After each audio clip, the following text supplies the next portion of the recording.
Hello there. Welcome to my channel, I Read Aloud. I am Dada. I want to thank you for being here with me on this journey on YouTube. I want to remind you I'm always on Twitter, Instagram, and TikTok for excerpts. If you're enjoying the videos, I hope you will subscribe to my channel and like the videos, maybe even share them. And I thank you in advance for all that. Today I am reading a short story from the complete short stories of Ernest Hemingway. It is titled Up in Michigan.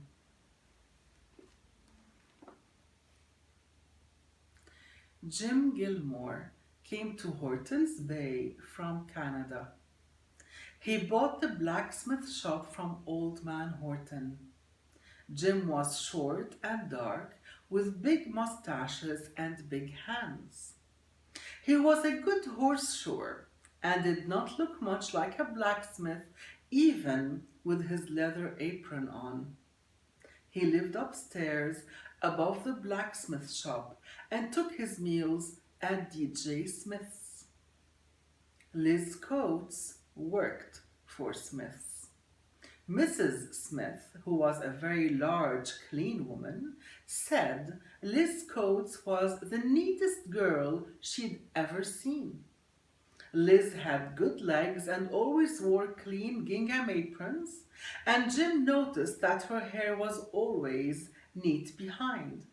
He liked her face because it was so jolly, but he never thought about her. Liz liked Jim very much.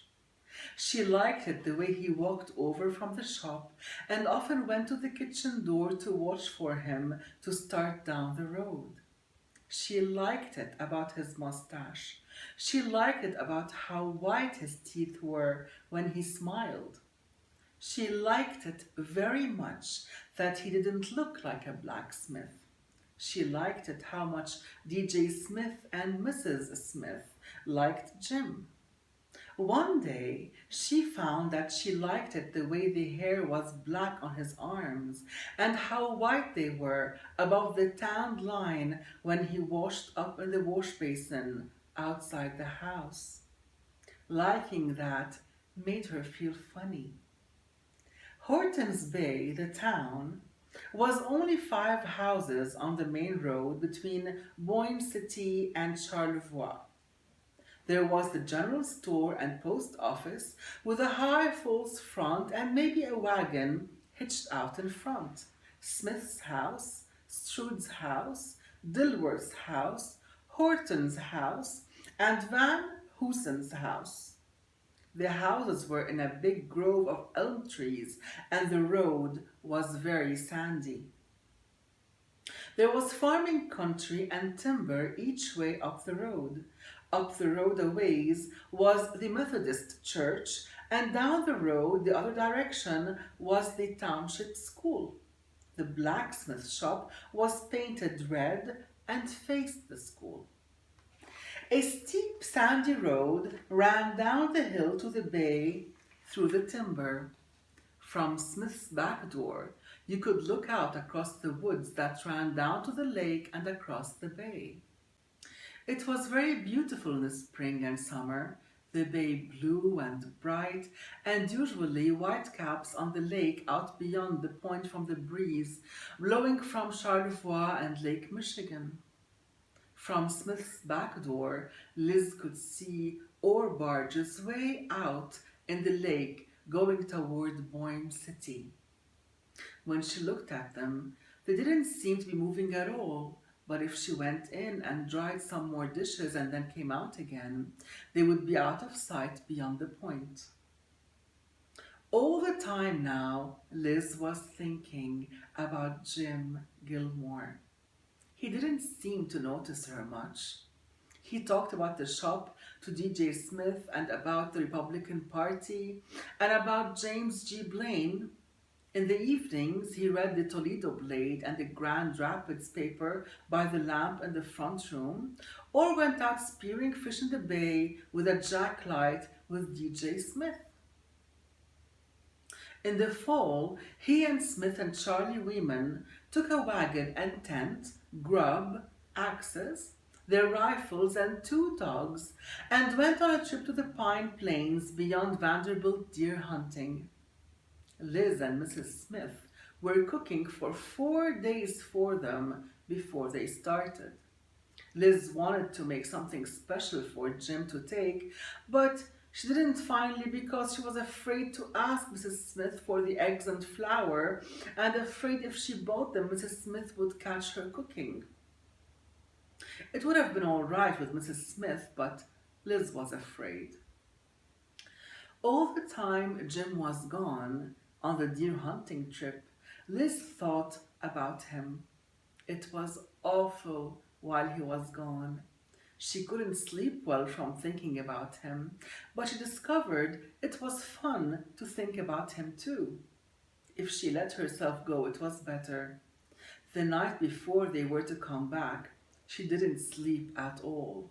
That is, she didn't think she slept because it was all mixed up in a dream about not sleeping and really not sleeping. When she saw the wagon coming down the road, she felt weak and sick sort of inside. She couldn't wait till she saw Jim, and it seemed as though everything would be all right when he came. The wagon stopped outside under the big elm, and Mrs. Smith and Liz went out. All the men had beards, and there were 3 deer in the back of the wagon, their thin legs sticking stiff over the edge of the wagon box. Mrs. Smith kissed DJ and he hugged her. Jim said, "Hello, Liz," and grinned. Liz hadn't known just what would happen when Jim got back, but she was sure it would be something. Nothing had happened. The men were just home. That was all. Jim pulled the burlap sacks off the deer, and Liz looked at them. One was a big buck. It was stiff and hard to lift out of the wagon. "Did you shoot it, Jim?" Liz asked. "Yeah. Ain't it a beauty?" Jim got it onto his back to carry to the smokehouse. That night, Charlie Weeman stayed to supper at Smith's. It was too late to get back to Charlevoix. The men washed up and waited in the front room for supper. "Ain't there something left in that crock, Jimmy?" DJ Smith asked, and Jim went out to the wagon in the barn and fetched in the jug of whiskey the men had taken hunting with them. It was a 4-gallon jug, and there was quite a little slopped back and forth in the bottom. Jim took a long pull on his way back to the house. It was hard to lift such a big jug up to drink out of it. Some of the whiskey ran down on his shirt front. The 2 men smiled when Jim came in with a jug. DJ Smith sent for glasses, and Liz brought them. DJ poured out 3 big shots. "Well, here's looking at you, DJ," said Charlie Weeman. "That damn big buck, Jimmy," said DJ. "He's all the ones we missed, DJ," said Jim, and downed his liquor. "Tastes good to a man." "Nothing like it this time of year for what ails you." "How about another, boys?" "Here's how, DJ. Down the creek, boys. Here's to next year." Jim began to feel great. He loved the taste and the feel of whiskey. He was glad to be back to a comfortable bed and warm food and the shop. He had another drink. Liz sat at the table after she put on the food and ate with the family. It was a good dinner. The men ate seriously. After supper, they went into the front room again, and Liz cleaned off with Mrs. Smith. Then Mrs. Smith went upstairs, and pretty soon Smith came out and went upstairs too. Jim and Charlie were still in the front room. Liz was sitting in the kitchen next to the stove, pretending to read a book and thinking about Jim. She didn't want to go to bed yet because she knew Jim would be coming out, and she wanted to see him as he went out so she could take the way he looked up to bed with her. She was thinking about him hard, and then Jim came out. His eyes were shining and his hair was a little rumpled. Liz looked down at her book. Jim came over back of her chair and stood there, and she could feel him breathing, and then he put his arms around her. Her breasts felt plump and firm, and the nipples were erect under his hands. Liz was terribly frightened.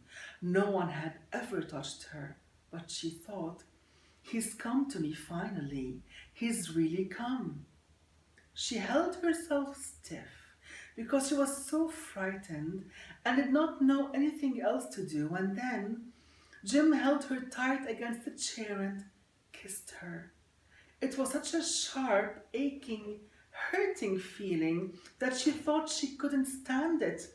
She felt Jim right through the back of the chair and she couldn't stand it, and then something clicked inside of her and the feeling was warmer and softer.